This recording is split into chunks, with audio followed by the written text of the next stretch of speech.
Вот как вы себя позиционируете, как мне вас обозначить? Маргарита Берагова, она кто? Ну, автор, композитор, не знаю, как у нас. Ну, вообще, конечно, композитор это как-то, вот, мне кажется, очень. А как я вас должна Вообще, обозначить? я как автор эстрадных песен, ну, не знаю, как. Обычно пишут так, автор-исполнитель эстрадных песен. Ну, вы в данном случае не важны как композитор, да? Ну, на Вот положите, да, композитор, ну, обычно меня указывают как. Композитор, Вот автор. Певица указывают, да? Композитор, певица, музыкальный продюсер. Да, в самый раз. У вас есть классическое образование, Маргарита? Нет. А как вы тогда вот пришли к тому, что умеете или можете писать музыку? Мне кажется, что, наверное, даже наши предки, в принципе, писали каким образом? Они чувствовали музыку. Музыка — это то, что уже с рождения вложено в человека. Только одни могут ее выразить, другие нет. Я, наверное, могу смело сказать, что я и сама научилась играть на фортепиано. Да? То есть все старания родителей привить мне музыку долгое время не приводило к успеху, пока это не пришло ко мне в 14 лет просто вот разом. То есть опыт занятий музыкой у вас с 14 лет есть? Да, а как вот вы к современной нашей эстинской музыке относитесь? Эстрадной, не эстрадной, вот просто современной музыке? Вообще, к современной музыке я отношусь очень, наверное, так скажем, категорично. Мне кажется иногда, что я, наверное, напоминаю себе человека старой закалки с какими-то консервативными довольно взглядами, представлениями.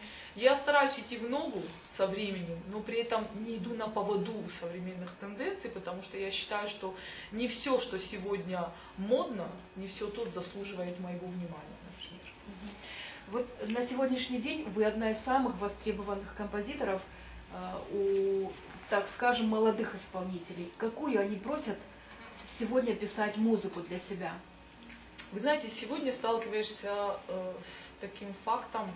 На самом деле обращаются исполнители в основном такая тенденция к кавказским ритмам, кавказской музыке. Но почему говорю кавказская? Потому что это в основном ритмы, музыка Кабардино-Балкарии, Дагестана, Чечни, да, то есть вот исполнители все чаще и чаще просят написать песни именно на гармонии и на ритмические рисунки вот музыкальных произведений, скажем так, соседних народов, да. Мне кажется, что на сегодняшних исполнителей очень сильно влияет, скажем так, успех заезжих гастролеров. Да, и им хочется как бы соответствовать и, может быть, даже в чем-то преуспеть. Но я думаю, что это, конечно, проблема. Это проблема, потому как все меньше и меньше заказывают типично осетинскую мелодию, скажем, да, с характерными для нас там гармонией, ритмами. Вот. И я думаю, что это, наверное, неправильное отношение наших исполнителей к тому, что они слышат вокруг. Я думаю, что сами исполнители, сами композиторы должны диктовать моду. Но, к сожалению, мы перенимаем ее у водителей маршрутного такси, да, потому что то, что сегодня наводнилась наша республика буквально вот аудиофайлами, так скажем, музыкой, песнями, исполнителей соседних республик, я ничего против не имею их творчества, на самом деле музыка очень красивая и зажигательная, но тем не менее, к сожалению, это не все такого высокопрофессионального уровня. Как правило, вся эта музыка, я ее так в узком кругу часто называю улично-кавказский шансон. Вот так. И даже нисколько не ресторан. Потому что в ресторан приходят, как правило, состоятельные люди, и им не все равно, какую музыку они слушают. А если низкопробные тексты и довольно примитивные какие-то такие гармонические, в общем, мелодический рисунок, может быть, это просто сопровождается какими-то хорошо, скажем так, аранжированными произведения, просто имеют хорошее качество музыкальной аранжировки. Все.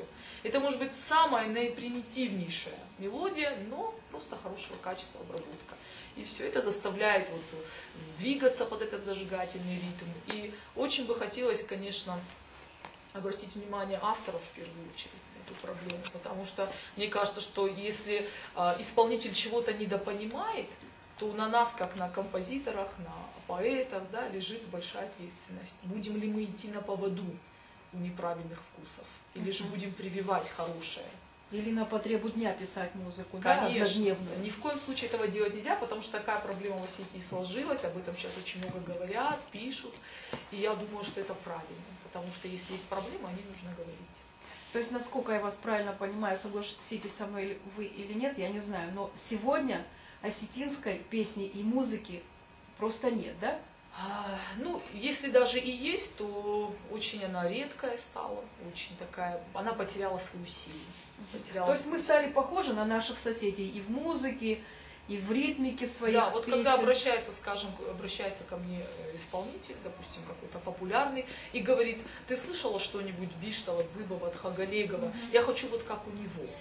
Вот это для меня уже трагедия.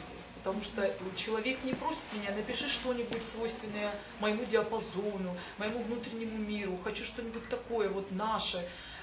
Я вообще кавказскую музыку, допустим, стала писать сравнительно недавно, но стараюсь сделать эти песни такими, чтобы они, может быть, это правильно, как автора, чтобы они превзошли то, что уже есть. Да, чтобы они оставили о себе положительные впечатления. Да? Во-первых, какая смысловая нагрузка в тексте. Если я сотрудничаю с осетинскими поэтами, то значит это должны быть стихи, которые и легко запоминаются, и несут в себе какой-то позитив, потому что что-то нужно вычеркнуть. В конце концов, в них чтобы смысл был, что тоже важно. Скажите, как профессионал, можно ли назвать песню, у которой текст на осетинском языке, но музыка явно не осетинской, песню осетинской? Она может быть осетинской песней, пусть она звучит на осетинском языке, но мне, например, музыка напоминает грузинскую, ингушскую, чеченскую, дагестанскую. Я могу сказать, что она осетинская. Нет, я думаю, это какой-то синтез произведения, да. Ну, конечно, чисто осетинской ее не назовешь. Потому что, конечно, в первую очередь, я вам скажу, даже если текст будет на русском, но музыка будет, гармония полностью осетинская, эта песня уже больше похожа на осетинскую, да. Вот. Но, в принципе, такие, это новшество, да, вот среди кавказских исполнителей это стало уже чем-то модным. Может быть, потому что, не знаю, может потому что мы в Осетии, наверное, такие любознательные, может быть, мы очень гостеприимные, да, и это как-то глубоко генетически укоренившееся, да. И мне кажется, что мы просто очень любим музыку, какая бы она ни была. Да? Я, например, знаю, что у нас очень много рэп, в стиле рэп произведений, но при этом на осетинском языке. Слышится, конечно, очень грубо, мне кажется, да? Но это рэп. Но молодежи это нравится. Это рэп, это с этим ничего не поделаешь. А вот сейчас немножечко такой каверзный вопрос. Вот замечали ли вы на нашей эстраде у исполнителей, которые, ну скажем так, родом из Грузии, вот налет на их песнях, которые они обозначают осетинскими, вот Грузии, грузинских мелодий, я не хочу фамилии называть. Да, конечно, у нас очень много таких исполнителей. Да. Насколько это хорошо? Вообще, мне очень трудно об этом судить только в силу того, что я человек далекий от каких-то национальных различий. Во мне на самом деле 4 крови, да, и все это во мне живет.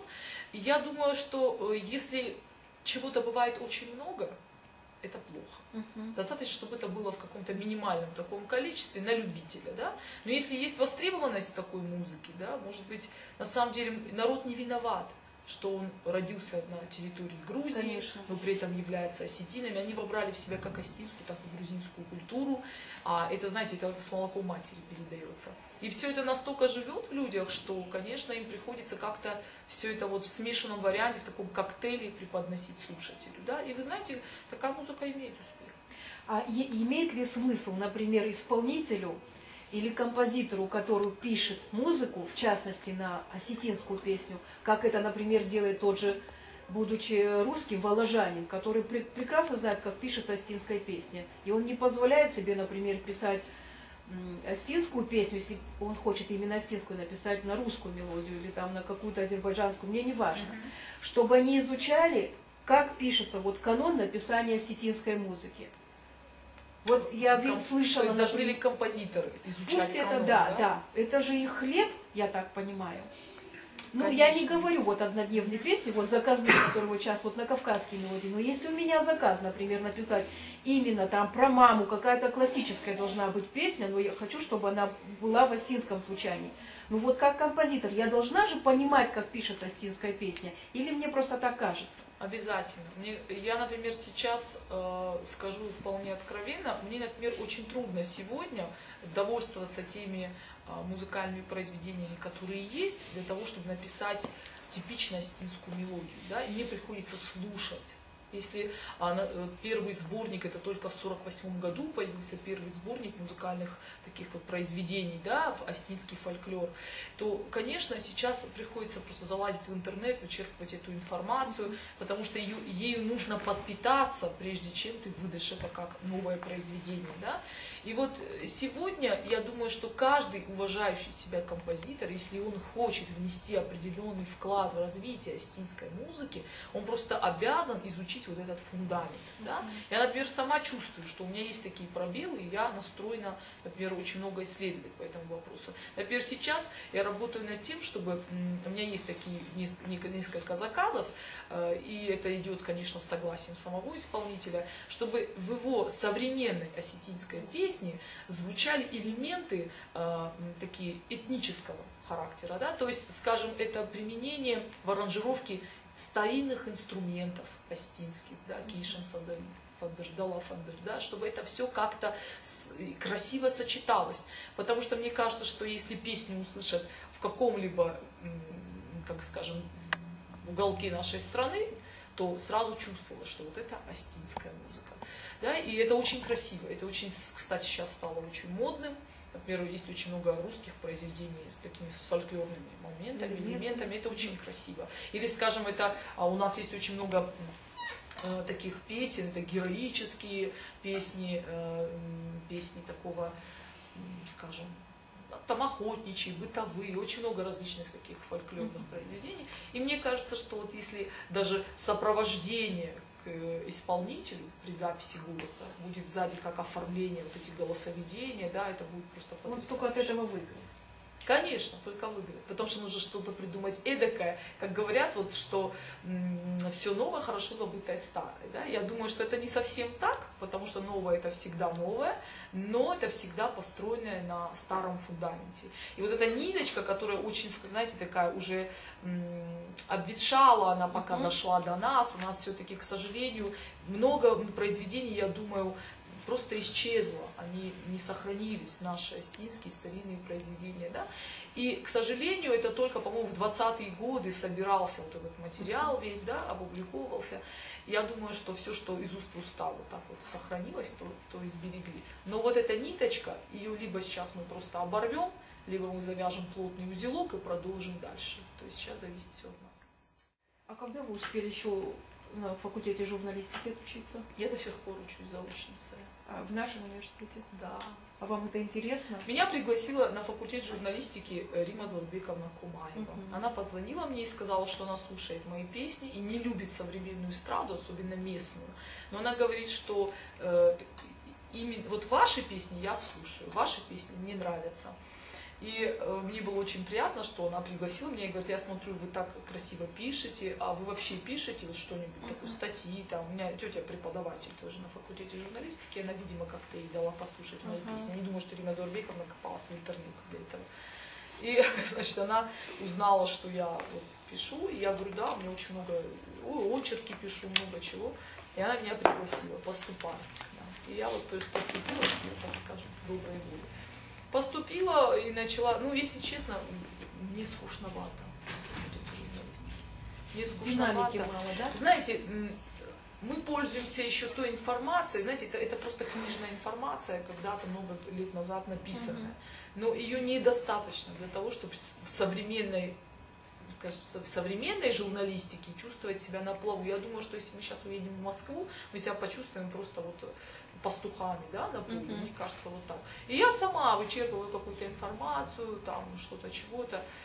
Ну, вот, наверное, более-менее живой преподаватель у нас была Карина Кабисова. Вот она там более интересно там объясняла нам журналистское расследование, все это. Видно, что она имеет еще и личный опыт, естественно, работы.